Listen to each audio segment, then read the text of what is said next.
Welcome everybody to day 26 of my daily vlog challenge in July.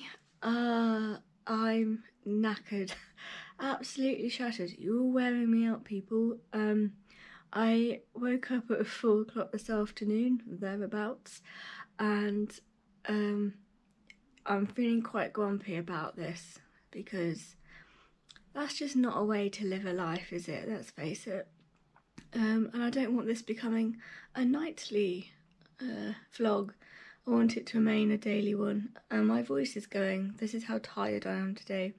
So while I'm in such a grumpy mood, I thought, well, let's talk about a nice grumpy topic. I have had some gripes with GoPro as a whole over the last couple of years. And just thought I would share some of my frustrations and also some of my wishes moving forward that I think would make things a lot better, and just whether I would want to continue with GoPro as a main action camera moving forward. I am using the GoPro at the minute. I have a GoPro Hero 8 and I've not had many big issues with it. I mean, the more modern ones have a crisper and better audio and many other features, but this has done me for now as someone who's just starting out and wanting to see what I want from a camera. I don't even film in 4K just because none of my other technology works with 4K very well. I'm not going to make my life any harder than it needs to be, so I am going to be looking to upgrade all sorts of things over this next year anyway. So I need to have a think about whether GoPro is the way forward for me. I think it probably will be, but it depends whether I can get over some of the gripes and the frustrations that I have with a lot of the advertising and terms and conditions that I'm finding. So I realise it's actually probably helpful if I use my phone to record this. I've no idea what the audio and quality will be from this, but it hopefully won't be any worse than this anyway. So let's have a little look at the GoPro itself and what I'm using. So I'm using some little wind muffers here. They come in little stickers that you stick on and then you put the wind muff over the top. There's 3 of them, one's tucked down in there, and it definitely does a job, so I'm very happy with that. But it does mean that this particular GoPro with audio, when you turn it around, there is quite a difference between the audio, which I find a bit annoying, which is why I would then use a mic. But in order to use a mic with this, you have to have the media mod, which I didn't really want to buy because it's quite bulky, or I've got a frame and a mic adapter, and I'll show you how that gets used now. So as you can see, the is quite a bit more bulky, and you have to use this adapter that will plug into the side. I've not put this in just because these are stuck on, and they're stuck on really well, and I don't want to have to peel them off and then put some more on just because I'm showing you and putting it in there. It seems a waste, and I think you can really get an idea of what it would be if you would put that in. It means it's not waterproof as soon as you put it into a casing, and I think that's the same if you were using the media mod as well. So obviously it says that this is an Alonzi. I got this from Amazon, and I'm not sure, in all honesty, whether this is a fake one, because I was under the impression that it was going to be metal, and I know a lot of them are a lightweight metal. This is plastic, so it doesn't feel very robust, but it's not necessarily a big issue.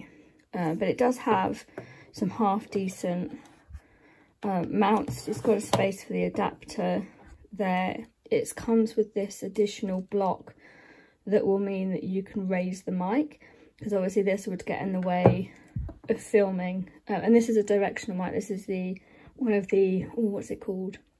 Rode? I think it's one of the Rode mics that I would use. And I've used this setup. I don't regret getting it. But one of my first gripes is this this adapter, and I'll show you what I mean. So I'm trying to do this one-handed, but you can imagine this GoPro adapter is in its cage. And I don't know if you can see, but that's quite an angle that's going into the GoPro. And that's because the cord from the adapter to the GoPro itself is quite stiff. And so it just means that, oh hello, I must have switched it on. Anyways, so you can see that that bends quite a lot, and I feel like that's over time going to do damage to that inner connection, and that's quite important.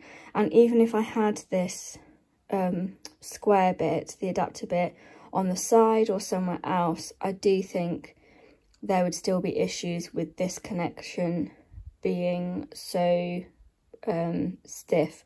I think whatever way you twist it, you're going to get pressure on this connection point.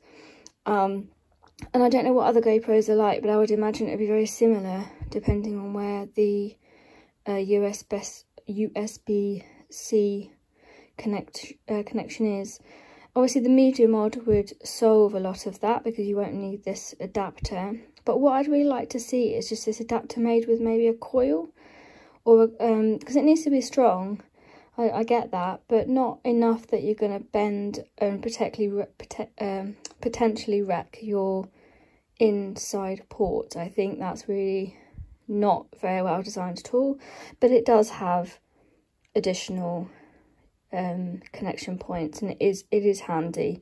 I'm just disappointed that they've made a product that could potentially actually damage your GoPro. So in terms of using the GoPro itself, I've not had many dramas. The occasional time it will overheat and stop working. I think that's a GoPro problem overall. The connectivity wirelessly is an absolute pain to connect to. The way that you have to type it in password wise is just agonizing. If you want to say upload to the app, I'll see if I can show you what I mean. This will take a while, bear with. So I can't actually find quickly the settings for the internet wireless connections. So, and I'm trying to make this focus on the phone. But what I have got here is one of my other gripes, is that this will connect to the app. But as you can see, it says install the GoPro app on your phone to finish setup. Basically, if you want to use the GoPro app to upload directly from your GoPro, you have to use your phone. And I have a problem with that because the GoPro app uses so much battery, and while I'm out and about, I need my phone to be working. I might need to use it for OS maps, other navigational aids.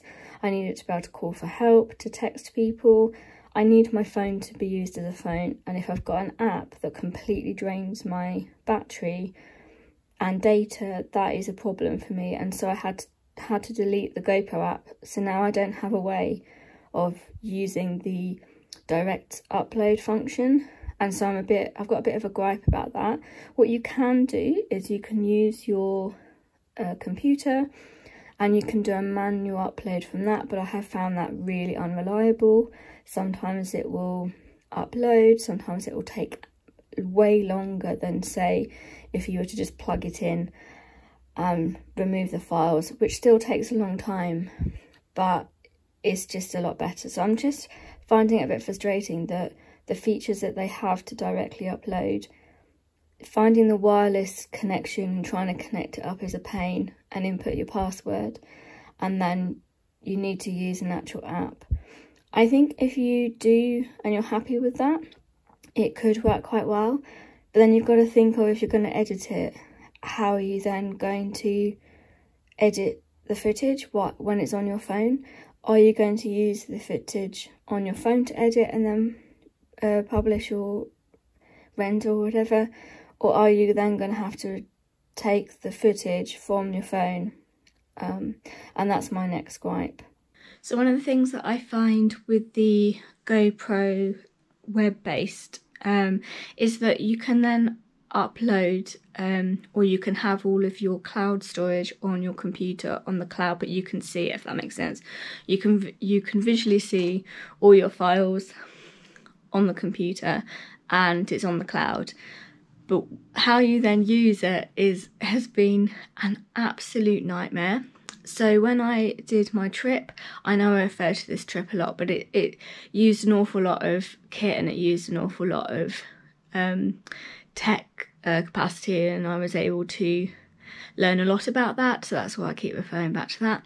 And also, because of the way the GoPro has worked, it has created an absolute nightmare to edit. So say my footage is on the cloud, and then what tends to happen is when I go to download the footage onto my laptop, so then I can upload to the editing that I use, which is Flixia, there is no compatibility with other editing suites.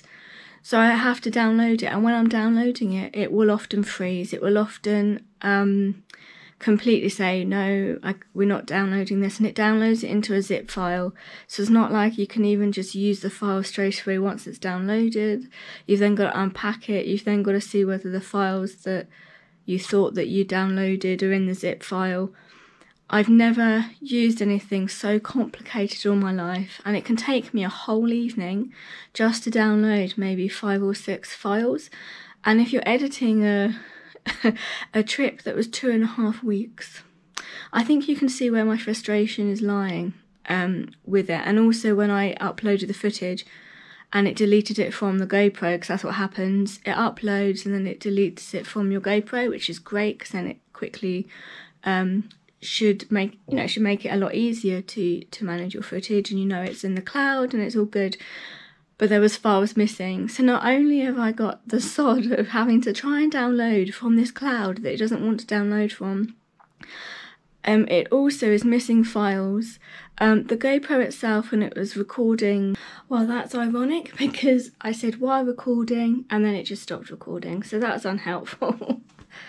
GoPro, why are you misbehaving? Anyways, what was I saying? So when it's recording, I think I was saying that even when recording using sound, I think like an external mic, the connectivity, there's something that's not quite right with the wireless mic, and I don't think it's the wireless mic. I think what's happening is it's connecting with the GoPro, and the GoPro is just a little bit like, oh, I don't know what to do with this external device.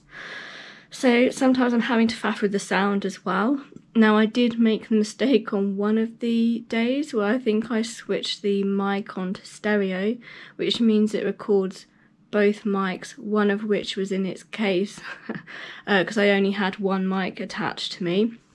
Silly me. So I've had to faff with that a bit. It's easily sorted, but it means then I have to download the footage from GoPro. Then I have to upload it to Audacity, mess around with the channels, which takes, and then re-download it. I have to edit it as well on the Flixia, and then I can stitch it all together, and that's a clip. So that would be a 3-minute clip.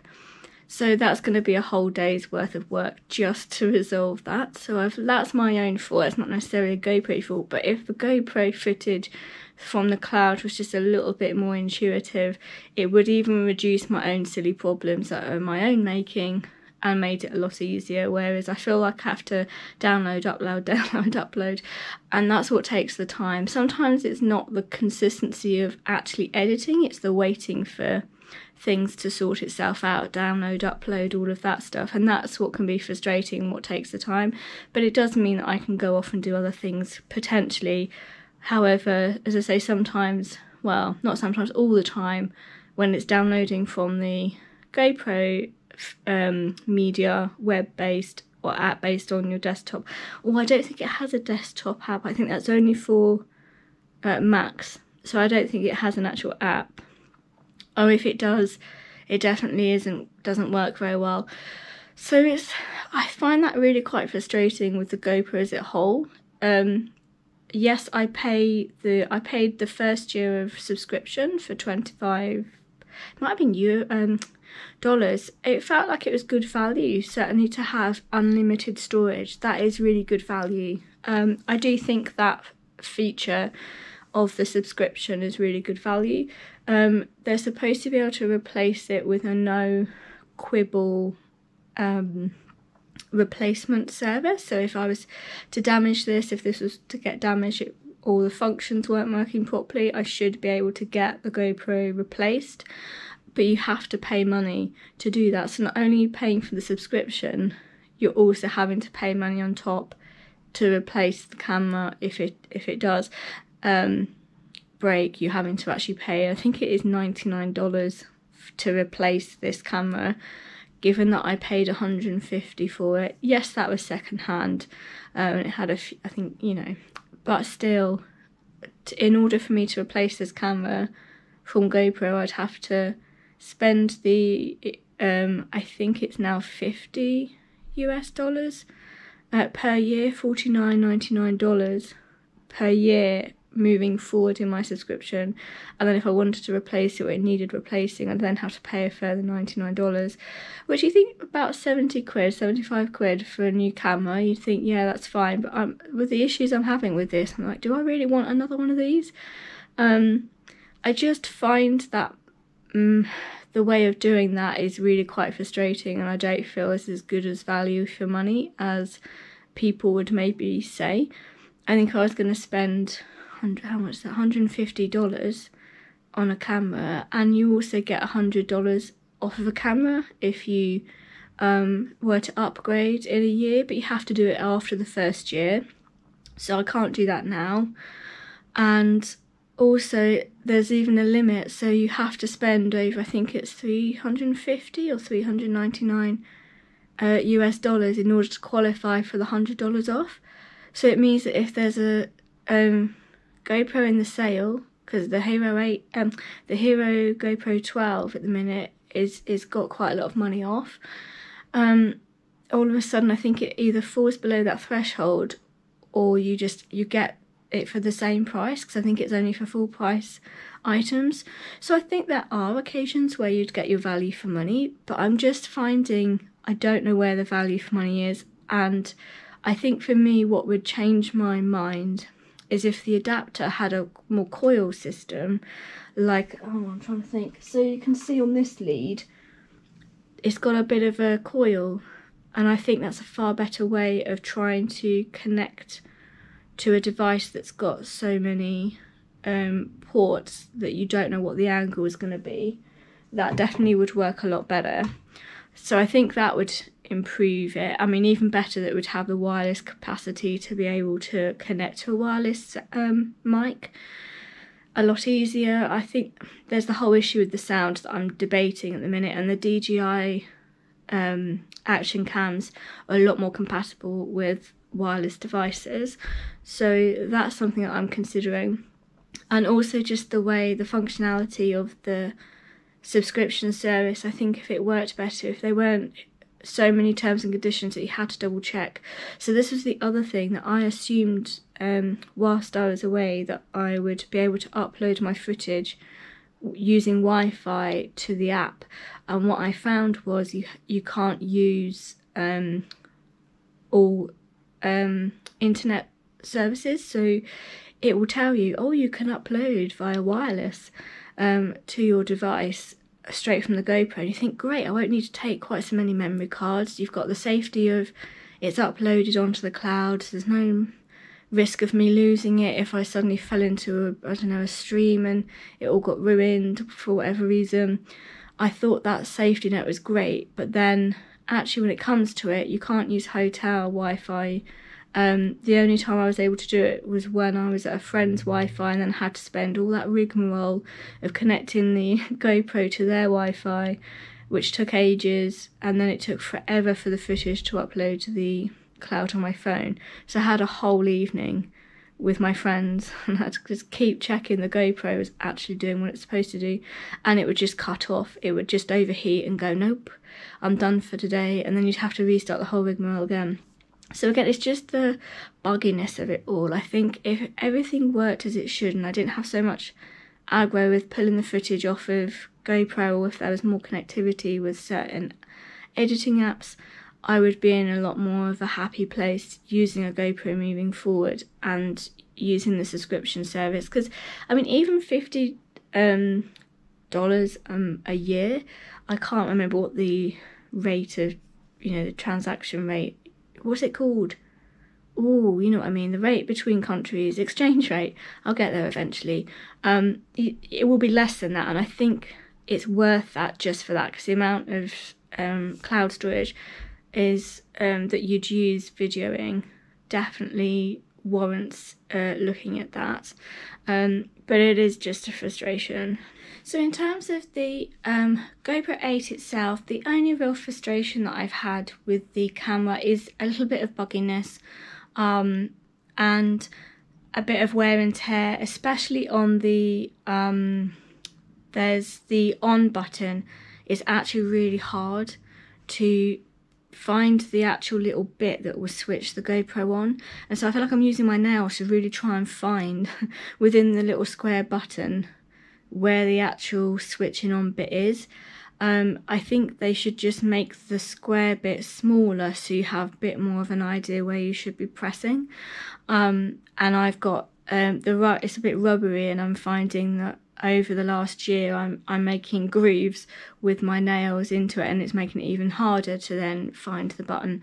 So that's frustrating. Obviously the sound quality is half decent for an older GoPro, it is what it is there. So in terms of moving forward, I'm not so worried about the GoPros itself. They overheat, that's just known. They're an action camera, they're not really designed for this continual recording me talking, and so I think for talky videos I tend to use my SLR anyway when I'm doing some gear reviews. You'll see that I've in my room with the grey backgrounds that you've seen, I will use my SLR camera there, and that works really well. But obviously I don't really want to carry a massive SLR really around with me on a trip, and so I am looking to get something that's more what other people would use as a vlogging camera, basically, that won't be waterproof, that would be useful for getting some really nice crisp B-roll. So I find with this, what's quite frustrating is when you do a sweeping shot of, say, in trees, it gets really quite laggy, and I don't know whether it's just this GoPro, but I've noticed it on other very well-known YouTubers that use a GoPro, that it just doesn't seem to capture a sweeping shot of either a darker area or something to do with trees. I don't know whether it struggles to capture all of the different tones. Absolutely fine with people and sweeping across a field, you know, it's not, it just seems to be forestry, and I love trees and I love that, whereas I think with another camera with a bigger sensor and designed for that, I'll get better shots. So I definitely will want to use a GoPro, and I can faff around with the sound options, and I'm hoping an upgrade will stop a lot of the really buggy issues that I'm getting, perhaps the connectivity. I don't know whether I would renew the subscription. I just don't see, if you're having to spend $100, $150 as a bit of a, I don't know, in order to get a replacement if it breaks, I kind of feel like, well, if I'm getting a camera, say new, and it breaks after a certain time, I'm hoping that the warranty will just cover it, but it's really tricky to know. So I don't know whether it's as good value for me, just because I'm not going to be upgrading every year. I don't like that, and I'm in two minds. If it was just for the cloud storage, then I think I potentially would, but because I've had so many issues taking the footage off of the cloud service, what I'm tending to do is literally just use the SD card, plug it straight in, upload straight from the SD card to Flixia, do the editing. I will normally just save the actual video file of the created video onto my laptop. I will have a look at the footage and see if there's anything that I think I might like to use again. If there's a, I don't know, an outtake or a longer clip that I think might be nice in another area, I might save that into a separate file, but then everything goes, and I'll save that onto a hard drive. And although there's the risk that the hard drive could be wiped out, for me personally, I think that's the best way forward, just to save it onto a massive hard drive, an external one. It's the ease and the workflow is just way easier than just using cloud storage, that doesn't seem to want to work with the technology. I don't feel that I should have to need the latest laptop, the latest this, the latest that, just to use the functionality of a camera or other things. So I think that's moving forward. I'm going to get in summary, probably some kind of compact camera that's a bit more designed for vlogging, but they're expensive, so I will get second hand of that. I have got some in my mind that I might get. There's Canon PowerShot something or other Mark II. I've got a list, I've got a spreadsheet somewhere of options, and I could upgrade my my SLR to a, I've got the 700D, and I think it might be, there's the is it the 250D that might be better. It's a more modern one, so it'll have a better camera feature. It might focus a bit better, but I need to upgrade lens more than the camera body. I am actually happy with the camera itself. I think it's more my use. I feel like I need more practice with the camera basically before I start thinking about investing in that. The main thing I'm going to be looking at is upgrading the GoPro or to another action camera, and the DJI is the one that I'm looking at. I'll be doing a lot of thought about what I do moving forward and using this as a backup potentially for just general time lapses, because I think the quality of footage is quite adequate. It does 4K, it doesn't do it in all of the different settings in 4K, but again I would need to upgrade my laptop to be able to really cope with 4K anyway. So the final thing I'd like to leave you with is that it all marries together, the tech, the background. Are you just going to edit it on your phone? Are you happy with that? Because it would be a lot easier if you did just edit everything on your phone, because you could upload to the Quick app and then it will do lots of things for you. It will stitch all your footage together. But I think for the type of content I make, it just doesn't suit that kind of thing. If you're just filming B-roll of you skating or cycling or stuff, I think it is quite a nifty way of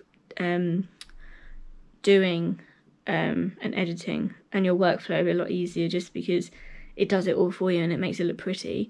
Whereas I'm doing that all myself, which has its benefits too, because I'm learning an awful lot more about how to create those effects and transitions. It requires an awful lot more patience, but I do feel like I'm learning more as I go. So I'm hoping that was helpful. Any questions or any thoughts, do let me know, because I don't know if other people feel like GoPro is just going away, that where you're not getting as much value as you used to. It used to be a no questions asked, and it kind of is a no question ask if you get it replaced, but you hear that some people are getting a replacement for free and they're not asking for the charge when they get the form in, and then other people are being charged, and it just feels a little bit like, does your face fit? Does it depend on the customer assistant whether you actually have to pay this charge or not? Some people will get a Hero 9 instead of a Hero 8 if they get a replacement. In that case, it might be worth the, I don't know, $70 plus the $50 of subscription fee. I think for me, the subscription fee is something that you would want to do if you were using the cloud, and that's the issue for me, is using the cloud. It's not the replacement stuff. I think that's is tricky. So have a think of what you want to do, and if you think it's worth the money, go for it. But personally, I'm just questioning whether to renew my membership when it's due. Alright then, I will see you tomorrow.